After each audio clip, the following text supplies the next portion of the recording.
All right. So, welcome you all to Flow in Solidarity Virtual Summit. So, I know that this is a yoga asana class, but I wanted to take the opportunity to also do a mini interview here with Dr. Ebony because I am just so intrigued with the type of yoga that you offer. So I just wanted to take this opportunity to ask you some questions. But first, how are you doing today? I'm good, and I'm really happy to be here, Queen. So thank you for reaching out and inviting me. Thank you. Thank you so much for being here. So you teach Kemetic Yoga, and one thing that I've seen with your classes is there a fusion of Kemetic Yoga and what some of us may know as traditional Vinyasa Yoga. Can you tell us what is Kemetic Yoga? So Kemetic Yoga is an ancient Egyptian form of yoga. Kemet was the original term for ancient Egypt, and it is modeled after the Neteru, which are the gods and goddesses of ancient Egypt, which represent cosmetic principles. And so when we put our body in the poses of the ancient gods and goddesses, we are representing universal principles and truths. That would be the very, very short version of Kemetic Yoga. In the actual practice, though, there are a few things that distinguish Kemetic Yoga from other types of yoga. So the first is the rule of 4 breathing. So Kemetic Yoga is breath to breath, and every time we move with the breath. And yes, Vinyasa is breath with movement, but it clips, right? It's a much more faster paced yoga than Kemetic Yoga. Everything we do is entirely slow, like you don't turn your head until your breath is ready. And that's what encourages the meditative aspect of the practice. And the second component that differentiates it is geometric progression. So we believe that the body is sacred geometry. So just thinking about the different pyramids that you can make with your hands, pyramids that you can form with your body, pyramids are portals of power, and we channel our energy through those pyramids in Kemetic Yoga. There are also lots of lines and angles that remind you of geometry in Kemetic Yoga, and we see that also in the hieroglyphs and the images of the ancient Egyptian gods and goddesses on the holy temples and also in the pyramids. But also geometric progression means we go into the poses in a certain way and we come out of the poses in a certain way to maximize that meditative aspect and to minimize the opportunity for injury. I see. I love that. So yes, one of the things that I would always notice, I don't know much about Kemetic yoga outside of like some basic things. I'm really interested to learn more. But when we look at the hieroglyphics, which I used to be very heavy into in college back when I started being like real pro-Black. But there are yoga poses, or what we know as yoga poses, in the hieroglyphics. And for me as a Black woman, like that was so affirming for me when I first started practicing, to know that there is a part of this lineage that connects to me as a Black woman. Yes, absolutely. So I've also immersed myself in the space of decolonizing yoga, cultural appropriation, honoring yoga's roots. And one thing that I found is there's a lack of acknowledgement as it relates to Kemetic Yoga. Can you share why do you think that is? Do you think it's important for people to honor both lineages? Speaking about the South Asian lineage and the Kemetic lineage, does it matter? Do people who teach Kemetic Yoga even care? Like, is this something like, because for me, I care. So I've started to, like, I remove myself from the conversations that don't even at minimum acknowledge that there is this lineage, because for me, it seems like it's a erasure of me and my ancestors. Is that the case, or is like, Queen, it's really not that serious? It's really that serious, Queen, because anti-Blackness is real. All over the world, in the United States, like, is real, and it contributes to our erasure for all of the things that we've contributed to the world. So if you ask me, there's one lineage of yoga, and it starts on the continent, and then it moves through all of these different traditions. Yeah, I mean, most things do, right? Most things start on the continent, but that's a different story. we don't know if there were other cultures prior to the ancient Egyptians that also had their own like yoga systems, like prior to the ones that we know. The ancient Egyptians were obsessive about documenting things, right? So we have access to their images, but were there other cultures in Nubia and other places on the continent that had yoga traditions that influenced the ancient Egyptians? I mean, time will tell, because there are Black yogis now that are digging in and doing the research so that we can know and find out. But we do know that the ancient Egyptians were part of the folks that settled in the Indus Valley, right? So the folks that formed the civilizations in Southeast Asia were from Africa. So there's that right there. And why wouldn't they have brought their magic with them? And that's essentially what yoga is. So yes, there is a tradition with the 8 limbs of Patanjali. Like I have trained in that. I have 200 hours in a vinyasa type yoga situation. I have 200 hours in Kemetic. I have 110 hours in Yin. So I respect the various traditions. And without contradiction, personally, I am yoga agnostic. Like I believe in whatever aspects of yoga are going to bring the healing. And that's why I teach the fusion flow classes. And I know a lot of people wouldn't be down for that. Like they believe that the way they were trained is the way it's taught. And I totally respect that too. So my intervention is my transparency. Like I tell new groups of people, right? I am yoga agnostic and I believe in whatever brings the healing. And this is what we're going to do today. And this is why we're going to do it. So if that doesn't like rock with you and your spiritual, intellectual traditions, then that's fine. But I want to give you the opportunity to make that choice by telling you where I stand and where I'm coming from. And I have a communication PhD. I love stories. And so a lot of my classes incorporate stories and mythology and history and information about the meridians. I like to think of my yoga as an entire experience where you're going to grow physically, mentally, emotionally, all of that. So that's what I like to offer, and that's how I counter critiques of cultural appropriation. And I thought very seriously about offering fusion classes. I asked my friends that were OGs in the movement, like, am I crossing lines? Like, am I doing things that were inappropriate? And our general consensus was, as long as you're honest about what you're doing, and if the people that you're teaching feel like it works for them, then just keep doing it. And so that's why I'm here doing what I do the way that I do it. Yes. So I think the beautiful thing about this practice is it evolves. And I think as a people, we have to allow it to evolve, right? So there's this aspect, yes, of honoring where this practice comes from, the ancestors that have passed this down from teacher to student, from teacher to student, but also allowing it to evolve with the times. And know that it's going to speak to different people in different ways. And if the way that you're not everybody yoga's teacher. I'm not everybody yoga's teacher. I teach, Christian-based yoga. Everybody's not going to work with that either.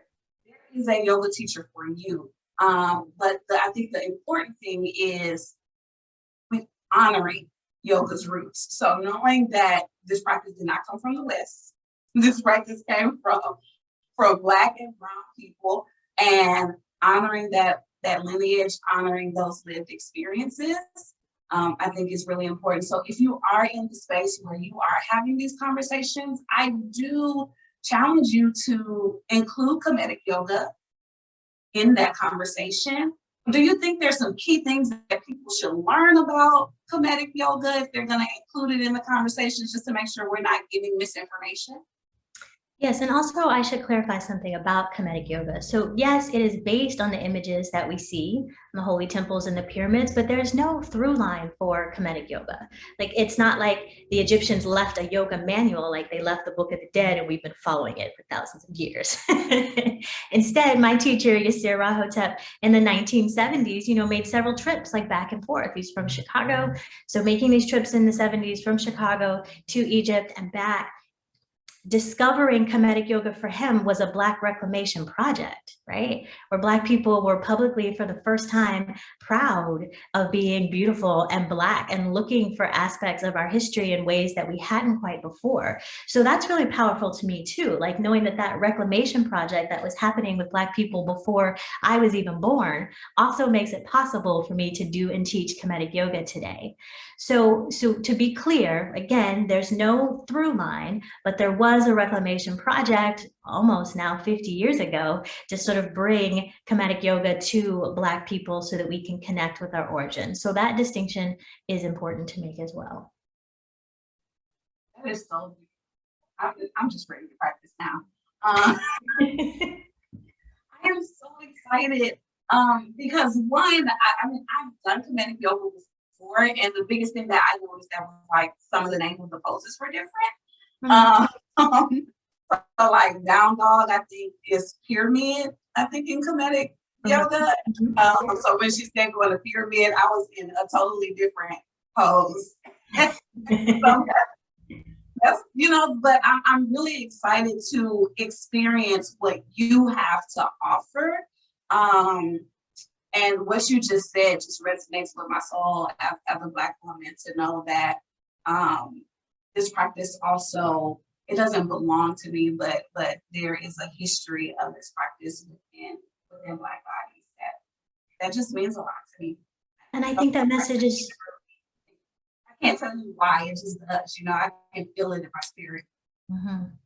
And that message is really important for the kids too. Like I love to do like 8, 9 year olds and tell them that like Black people were the first people to do yoga, and let me show you the pictures and let me tell you the stories. And I think that's important for them too. If we're like good and grown and can feel that in our DNA, how important it is, like what would happen if not only little kids, right, could appreciate how much Black people have contributed to the world, yoga included, and get the spiritual tools of Kemetic Yoga. Queen, if I had Kemetic Yoga when I was 8 years old, oh my God, there's so much I could have skipped in those middle years. There's so much I would have handled differently. Like there's just so much more spiritual growth I would have been able to do. And so I also make it a point for all the little kids in my life to give them these yoga experiences so that they can have these tools and they can have this self-confidence to know that like their people do important things all over the world. Yeah, and it's so many of us who are missing out on this practice because we don't see ourselves in it. And I think this is also a way to see yourself in it. Yeah, absolutely. Absolutely. I'm ready to practice. So I'm gonna remove myself from the screen. Okay. It is only you and I'm ready. Okay, well, let me tell you all a little bit more about what we're going to do today, because I imagine for most of the audience that Kemetic Yin is brand new because it's a fusion that I've been teaching for about a year and some change. But my students like really like it. And so I'm continuing to do it. And I thought it was affirmation from the universe that Queen asked me to pull up and teach some Kemetic Yin. So we've already covered this in terms of what is Kemetic Yoga. Again, it's the Netaru, the names of the ancient Egyptian gods and goddesses. I'll walk you through the rule of 4 breathing when we enter our first pose. And then we also talked about geometric progression. There's going to be a lot of repetition in this practice today. And you might be thinking to yourself, oh my goodness, Dr. Utley is doing the same thing over and over again. It's because we are doing the same thing over and over again, but it's intentional. It's an intentional way to connect with our energy. So what is Yin Yoga? Well, Yin Yoga is also a slow and meditative type of yoga. So in that sense, it parallels Kemetic Yoga. But in Yin Yoga, we focus on 3 key components. The first is our edge. So when you get into a Yin Yoga pose, you stop where you first feel something. And the something that you feel should never be pain. So if it's sharp, electric, tingling, that's when you pull out and listen to your body. But if you feel energy moving, if you feel a little bit of tension, if you feel, right, some tightness releasing, that is where you are finding your first edge. And sometimes I will ask you if you have a second edge, but that is where you listen to your body and not to your ego. Also, when it comes to Yin Yoga, we hold these poses. I'm gonna pop you in a pose, you're gonna be like, I'm ready to get out. I'm like, well, you can get out if your body is telling you to come out, but what I really need you to do is surrender to the pose. Yin poses are held on cold muscles for 1 to 20 minutes because in a vinyasa class, it's so much of a yang class. Like yang is all about energy and go and do, and we need that. But yin is about the quieter, softer, feminine side of the body, and we need that too. But oftentimes we don't spend enough time focusing on the yin aspects of life in general. So we're not gonna warm up. We'll hold our first poses because we're not getting into the muscles. Instead, we're getting into the connective tissue of the bodies, the joints, the ligaments, the fascia, stuff that you don't think that you can move energy through, but you absolutely can with the right intentions. And then finally, the third stage of yin yoga is to commit to the stillness. Again, this is the surrender part where you just let yourself be in that pose and let whatever comes up, come up. Yin yoga is also linked to the body's meridians, and the body's meridians are also linked to our emotional channels. So you might find yourself standing in a pose, feeling like you need to cough or laugh or cry, and do that, right? That is part of the process. The number one rule in Kemetic Yin with Ebony Yoga is listen to your body. I don't know you. I can't see you on screen. I don't know what's happening with you. If at any time your body tells you you should be doing something else, do something else. There are two reasons to move in Yin: to go deeper, to find another edge, or to come out because it's not the right position for you. So what is Kemetic Yin Yoga?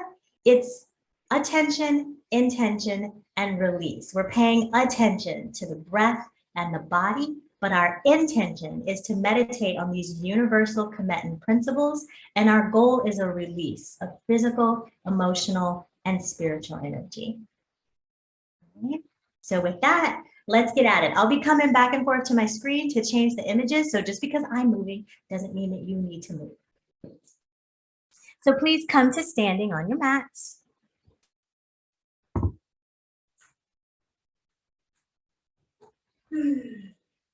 And find a rooted position. So I like to have my feet hips width apart, but maybe you like to have your feet completely together. It's up to you. Find your sweet spot with the width of your feet.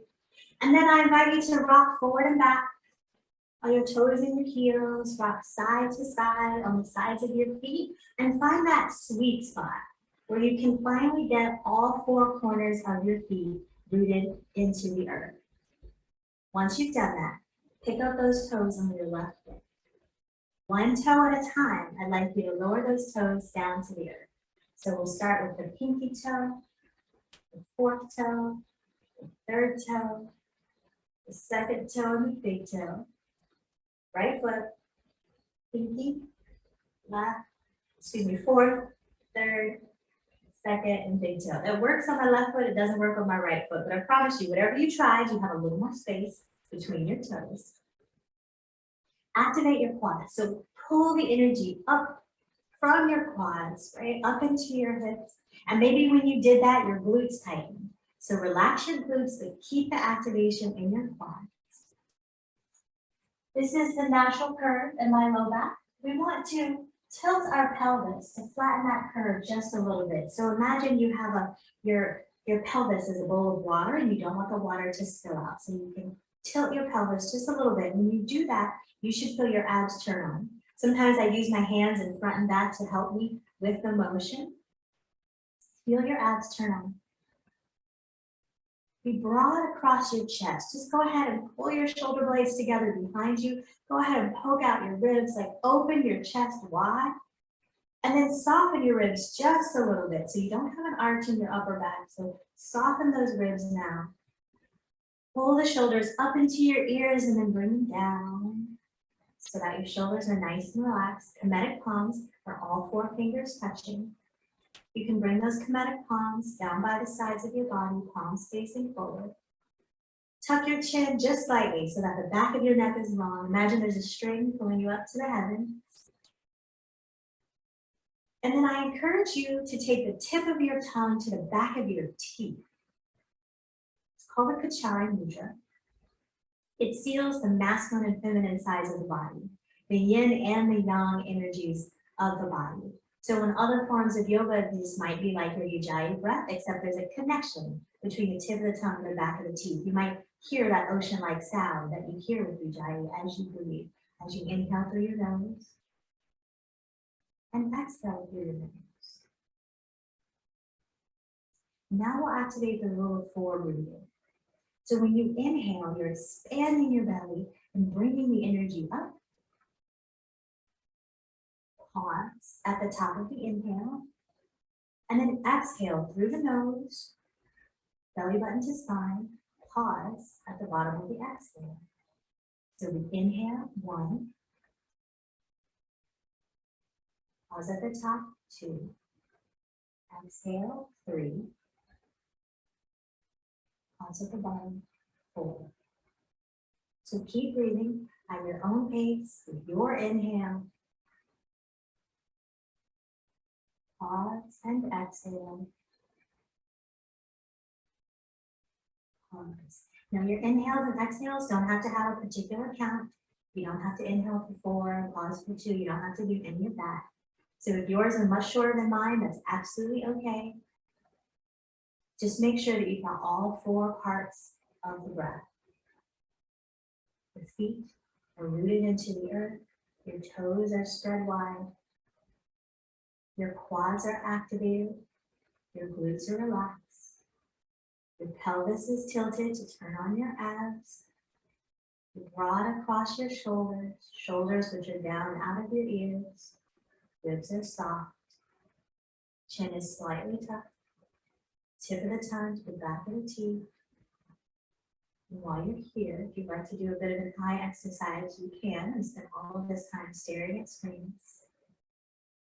So on your next exhale, just take your eyes over to the left.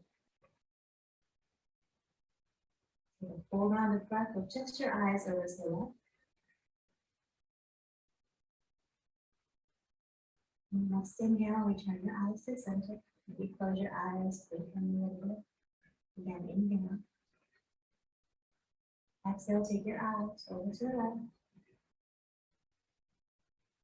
Inhale.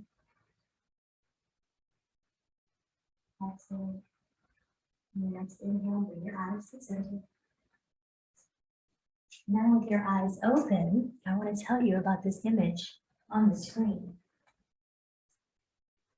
The god in the middle is Shu, and we are about to enter Shu pose. So from your grounded standing position, inhale your arms straight up into the air, reach through the index fingers, and then exhale, bend your arms at a 90-degree angle so you look like a cactus or a goalpost.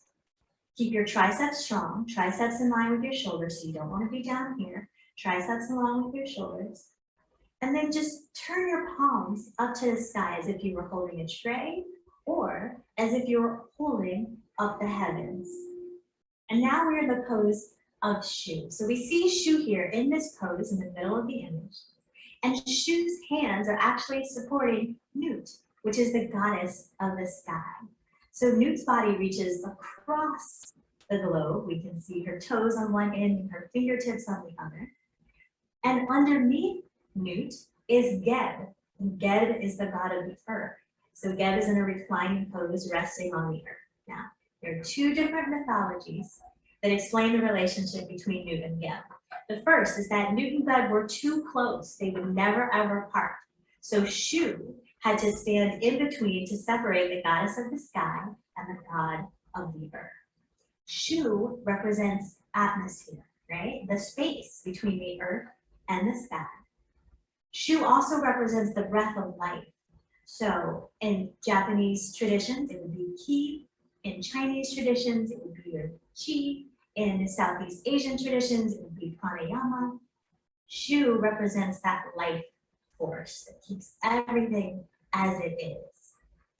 There's another mythology that suggests that Geb and Nut were just kicking it all the time, right? They were just doing too much connecting, if you will, sexual connecting. And so Ra, the sun god, had to send Shu down to separate Nut and Geb. Otherwise, they would be procreating all the time.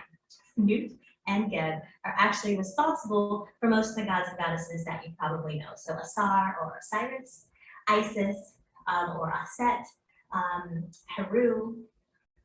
The Corinthian come from the union of Nut and Geb. But Shu is what creates space between them. Now, physically, think about what you're feeling right now. I told you we were going to hold some poses. I don't know what's happening with you, but I can feel this in my triceps. I can feel this across my chest. We are opening our heart and lung meridians here. I can also feel energy moving in my feet as I breathe and bring the energy up. Pause, bring the energy back down.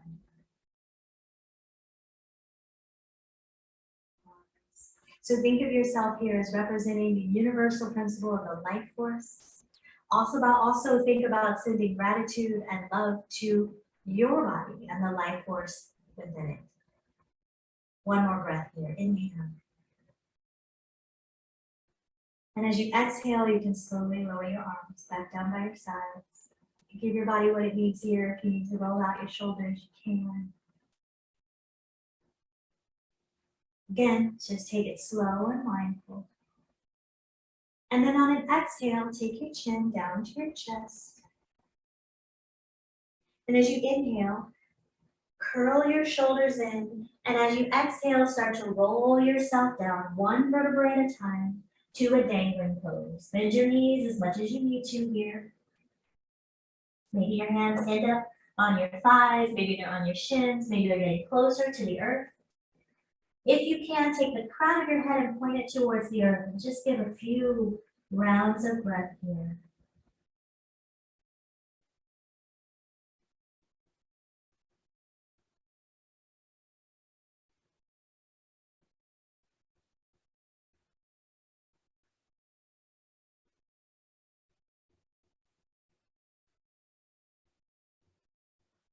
So when you're ready, extend your arms just a little wider than your shoulders, just a little bit in front of your feet.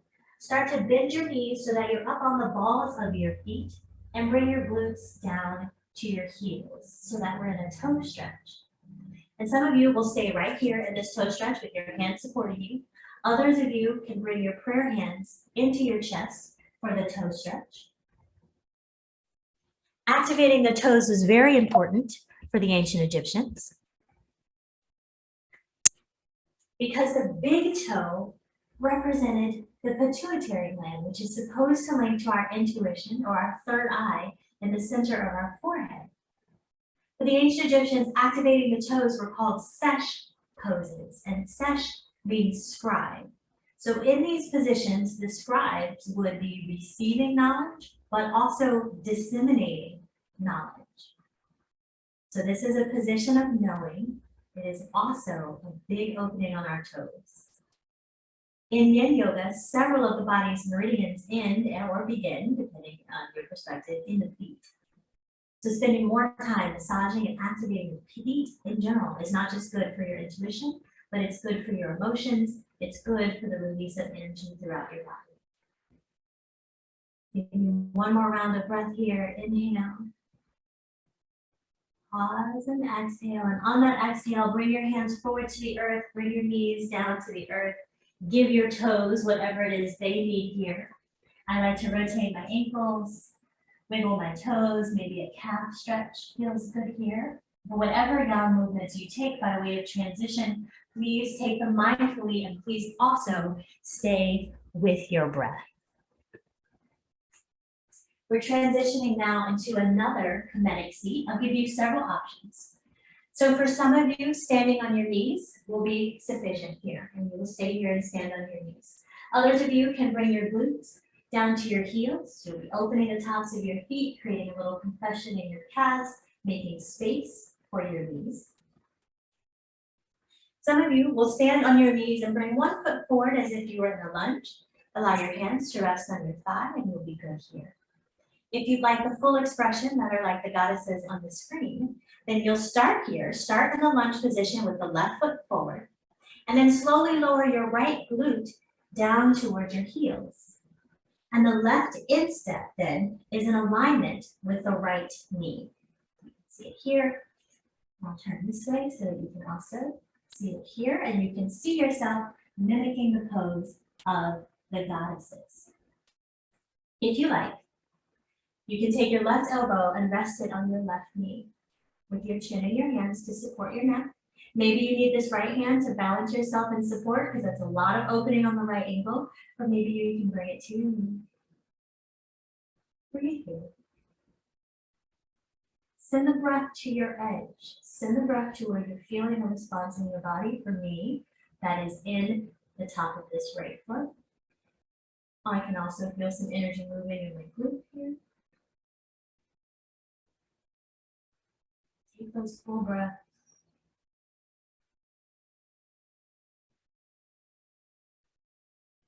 Again, think about this position as a position where you could receive knowledge from the divine and also disseminate that knowledge.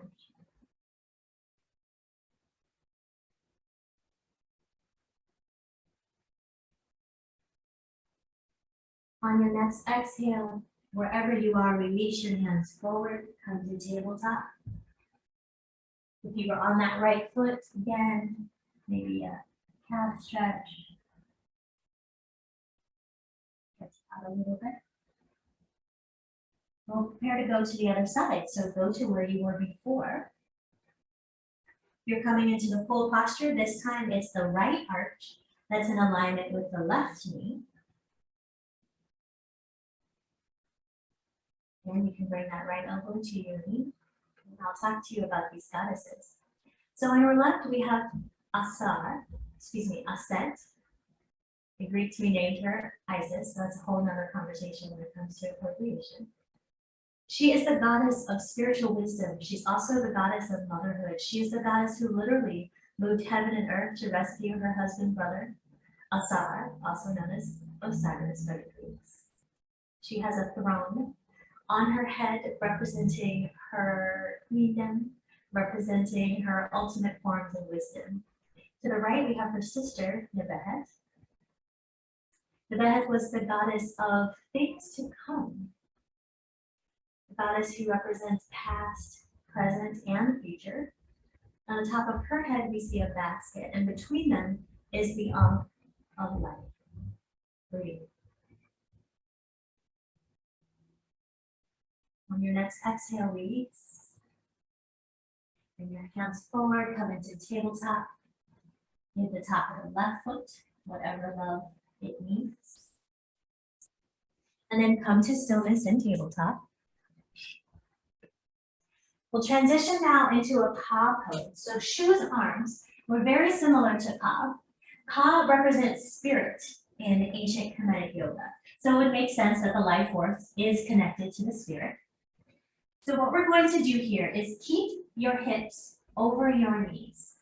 Now, for some of you, you might just end up standing on your knees in a Ka position because that feels best. For others of you, again, you might bring those glutes to your heels and be in the Ka position here again. For others of you, I want you to take your Ka position to a prone position or prostrate position, a meditative prayer position. And so that would mean, again, you can start on all fours, make sure that your hips are over your knees, then bring your elbows down into that Ka position with your hips still up in the air. And for some of you, you might stay right here. Turn so you can see me. Maybe you'll stay right here. Others of you will be able to bring your forehead to the earth. Maybe your nose comes to the earth. Maybe your chin comes to the earth. And find your edge. Maybe you need to walk your hands out a little wider into Ka to feeling activation in your arms and across your chest. But just make sure those hips are up in the air. The chest is moving towards the earth, whether it touches or not. And the elbows are bent at that 90-degree angle. And maybe the elbows are resting on the earth, and maybe they're up in the air. Listen to your body. If you're feeling it, you're doing it. And breathe.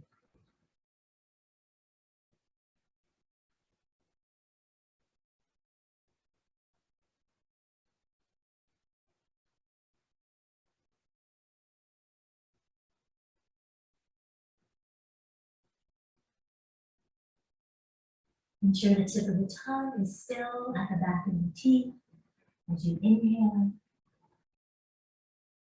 Pause and exhale. Pause.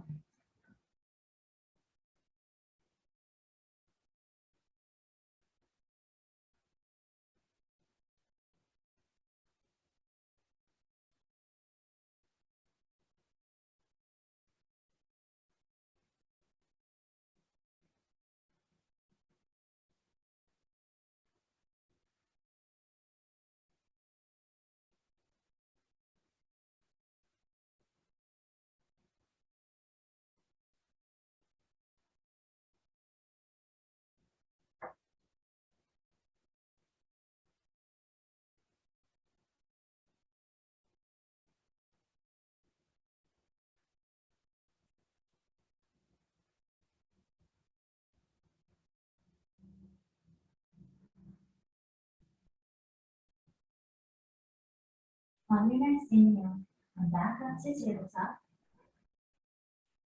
Walk your feet back and lower yourself down until you're on your belly. Transitioning now into Sphinx pose. In Sphinx pose, you can have your ankles touching if that feels good to you, or your legs can be as wide apart as feels good to you. Our activation here, our physical activation, is into our lower back this time.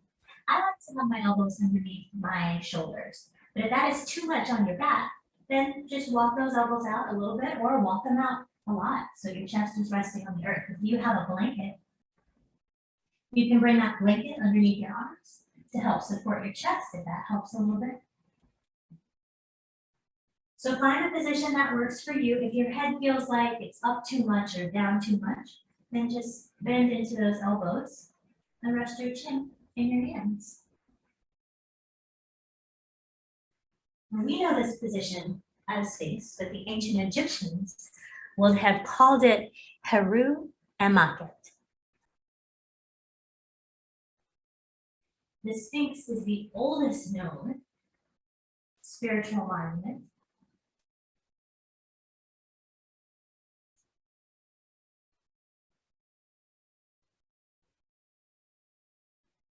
The human head and the animal body represents our primal aspects and our intellectual information.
So if you really ready, transition out of Heru Emaket by making a brief pillow with your hands and resting your right cheek on the earth.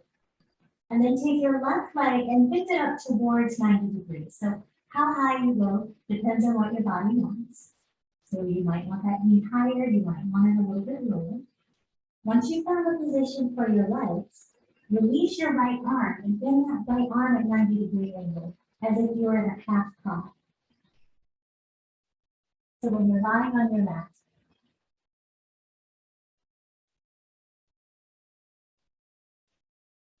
you look a little bit like this, even though you're prone. And the image on the screen is Min, M-I-N, and Min was the god of fertility. So you are channeling your masculine principle here. You can see his erect penis representing fertility here. We are modeling that with our legs. Rest in you.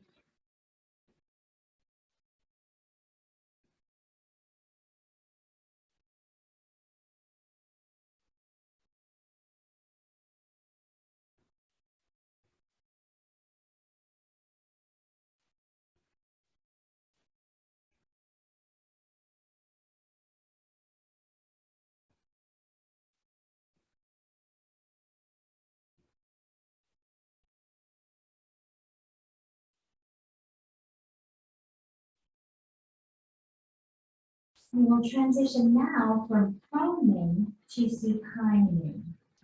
So take your time, move very mindfully, and roll over on your back.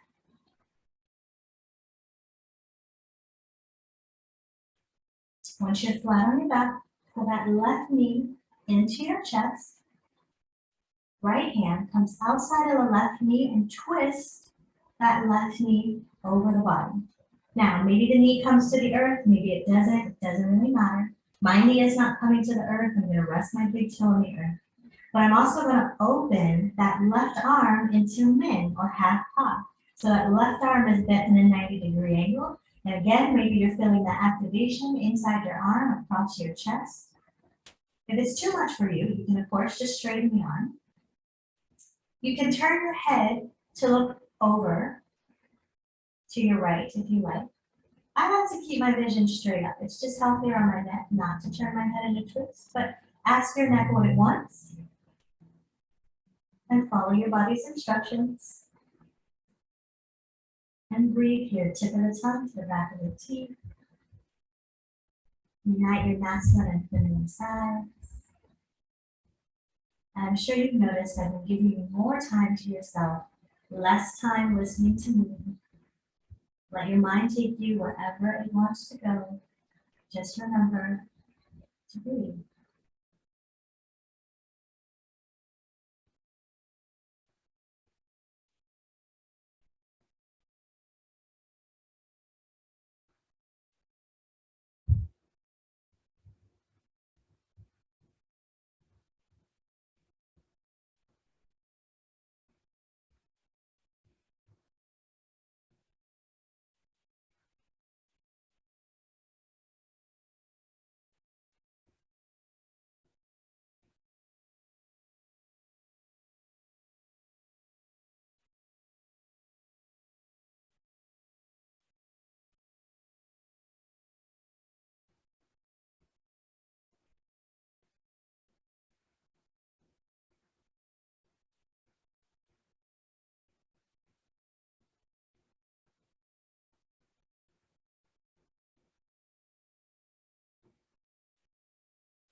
When you're ready, slowly, use your right hand to bring that left knee back to center. Slowly release the left arm. Release the left leg down to the earth. Take a moment, pause, hold around the breath. Notice what your energy is doing. And when you're ready, roll back over onto your stomach. Now you can just roll over where you were before. But if you would like to change your perspective by shifting to the other side of your mat, I invite you to do that. So you're still on your stomach. Maybe you're looking on the opposite side of your mat now, and we're going to return to Haru Mantra. This round, You might do exactly what you were doing before. If you think that you want a little bit more, you can bend your knees, and that might increase the activation in your low back. It might also increase an activation in your quads. Maybe if you extended your elbows out before, maybe you feel like you can walk them in a little bit more now that we've been in this position before. Continue to breathe. Remember, you can support your head in your hands.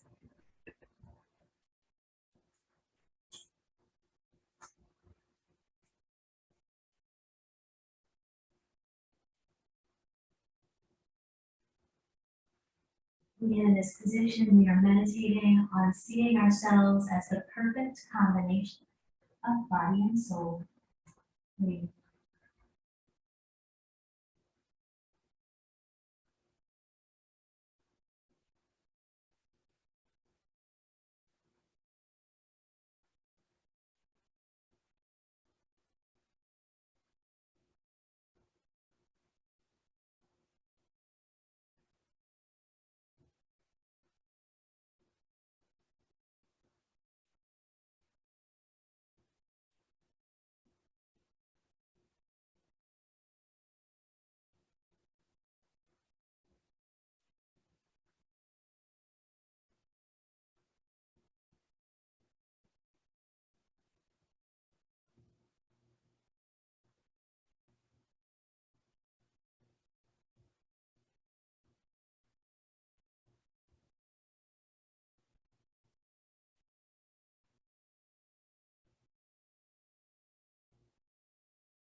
When you're ready, if you bend your knees, lower your feet back to the earth. Walk those elbows out. Lower this time the left cheek to the earth. And then that right knee up towards 90 degrees, wherever feels comfortable for you. And then release that left arm into Min. From Min, breathe.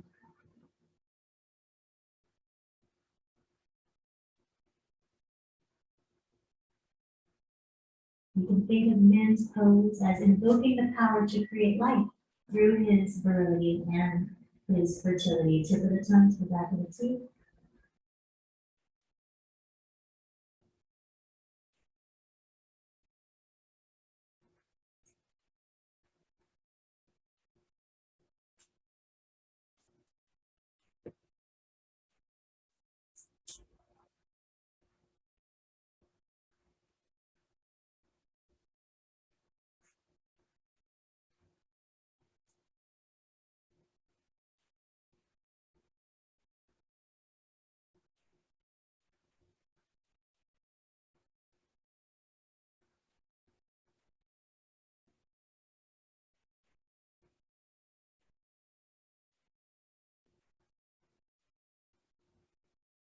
Release the knee first.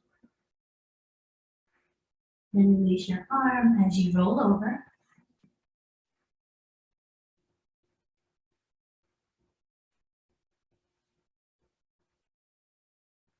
This time, the right knee comes into the chest for supine in. The left hand guides it over the body into the twist. The right arm bends up into half 90 degrees. Supine in. 3. Again, it doesn't matter if that knee touches the earth. Get a blanket or a block, you can put it underneath the knee. Tip of the tongue to the back of the teeth. Inhale. And exhale. Pause.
When you're ready, release your twist. Bring the knee back to center, bring the arm down. Release both of the back of the legs down towards the earth for our final pose, Sahu pose or mummy pose. I invite you to start with Kemetic palms, all 4 fingers together. Bring them on your sternum, right between your rib cage. The left hand comes on top, and the pads of the thumbs are touching. Ideally, your triceps will rest comfortably on the earth, but if you need to make more space, just loosen up your pyramid. So again, the pyramid that you're making will look like this on the top of your body. If you have socks or a blanket, now might be a good time to cover up. This is where you let the magic of the practice do its work. Sahu as mummy pose is your most unbothered state. So there isn't anything for you to do. There isn't anything for you to meditate on or think about. I am going to go on mute and turn off my camera and give you a chance to just be, and I'll be back at time.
Start to bring your awareness back into your body. Maybe you rock your head from side to side.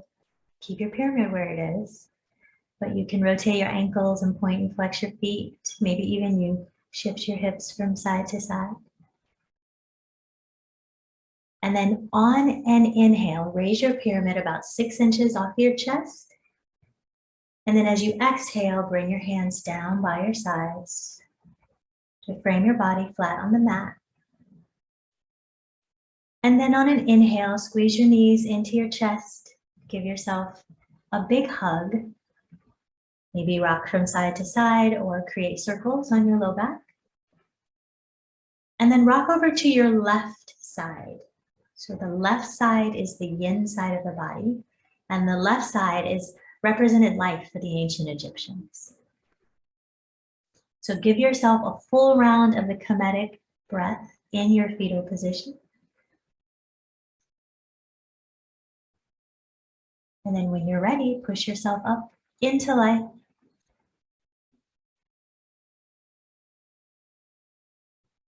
At the end of Kemetic Yoga practice, we say Hotep, which means peace be unto you. Hotep to all of you. Thank you again, Queen, so much for allowing me to offer Ebony Yoga, Kemetic Yin. It's super awesome to be here.